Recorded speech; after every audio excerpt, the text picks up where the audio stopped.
जय श्री राम दोस्तों, आप सभी का फिर से स्वागत है एक और नई कहानी के साथ। और मैं भगवान से प्रार्थना करता हूं कि आप और आपका परिवार हमेशा स्वस्थ रहे, मस्त रहे। तो दोस्तों, कहानी को शुरू करने से पहले आपने मेरे चैनल को अभी तक सब्सक्राइब नहीं किया हो तो इसे सब्सक्राइब कर लें, लाइक करें, कमेंट्स में जय श्री राम लिखें और जानें अपने सनातन धर्म की संपूर्ण जानकारियाँ।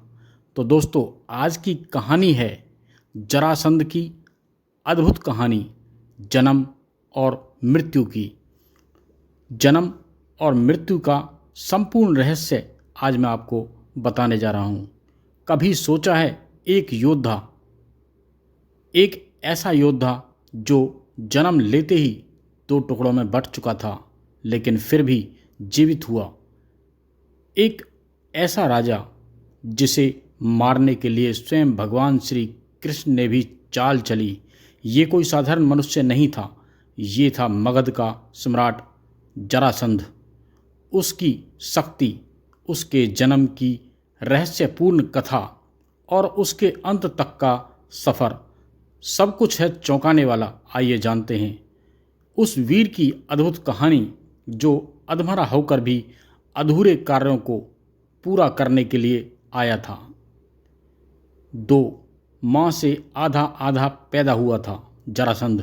जानिए जरासंध से जुड़ी कुछ रोचक बातें। महर्षि वेदव्यास द्वारा रचित महाभारत ग्रंथ में अनेक महारथी व बलशाली राजाओं का वर्णन है। ऐसा ही एक महारथी राजा जरासंध, उसके जन्म व मृत्यु की कथा भी बहुत ही रोचक है। जरासंध मगध का राजा था। वह अन्य राजाओं को हराकर अपने पहाड़ी किले में बंदी बना लेता था। जरासंध बहुत ही क्रूर था। वह बंदी राजाओं का वध कर चक्रवर्ती राजा बनना चाहता था। भीम ने 13 दिन तक कुश्ती लड़ने के बाद जरासंध को पराजित कर उसका वध किया। जरासंध मथुरा के राजा कंस का ससुर एवं परम मित्र था। उसकी दोनों पुत्रियां आसित व प्रापित का विवाह कंस से हुआ था।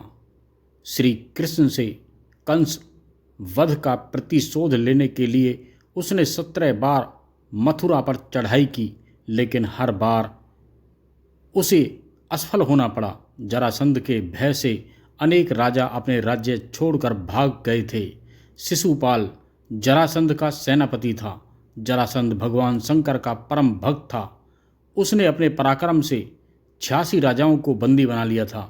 बंदी राजाओं को उसने पहाड़ी किले में कैद कर लिया था। जरासंध 100 को बंदी बनाकर उनकी बलि देना चाहता था, जिससे कि वह चक्रवर्ती सम्राट बन सके।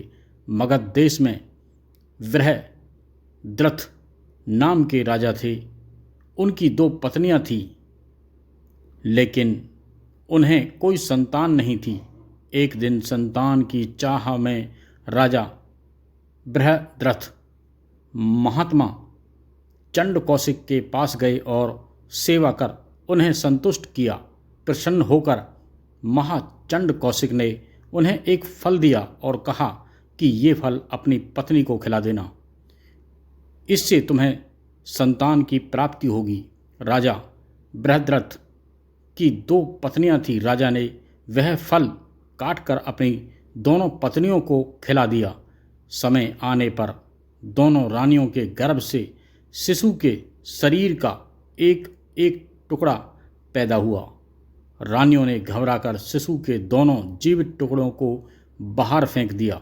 उसी समय वहाँ से एक राक्षसी गुजरी। उसका नाम जरा था।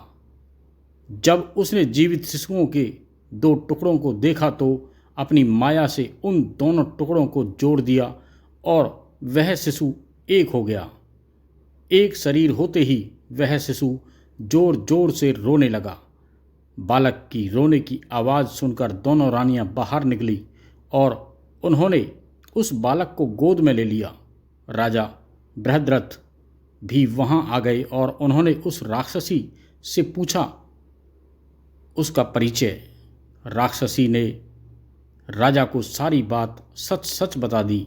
राजा बहुत खुश हुए और उन्होंने उस बालक का नाम जरासंध रख दिया, क्योंकि उसे जरा नाम की राक्षसी ने संधित यानी जोड़ा किया था।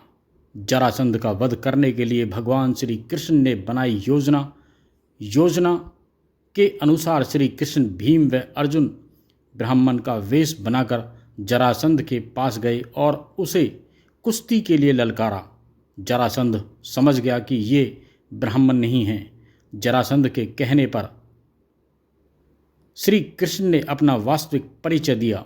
जरासंध ने भीम से कुश्ती लड़ने का निश्चय किया। राजा जरासंध और भीम का युद्ध कार्तिक कृष्ण प्रतिपदा से 13 दिन लगातार चलता रहा। 14वें दिन भीम को श्री कृष्ण ने एक तिनका उठाकर उसे बीच से चीर कर अलग अलग दिशा में फेंकने का इशारा दिया, जिसे समझकर भीम ने जरासंध के शरीर के 2 टुकड़े कर दिए और अलग अलग दिशा में फेंक दिया, जिससे वह दोबारा जुड़ नहीं पाए और मारा गया। जरासंध का वध करवाना भगवान श्री कृष्ण ने उसकी कैद में जितने भी राजा थे सबको आज़ाद कर दिया और कहा कि धर्मराज युधिष्ठिर चक्रवर्ती पद प्राप्त करने के लिए राजसूय यज्ञ कराना चाहते हैं। आप लोग उनकी सहायता कीजिए। राजाओं ने श्री कृष्ण का यह प्रस्ताव स्वीकार कर लिया और धर्मराज युधिष्ठिर को अपना राजा मान लिया। भगवान श्री कृष्ण ने जरासंध के पुत्र सहदेव को अभयदान देकर मगध का राजा बना दिया।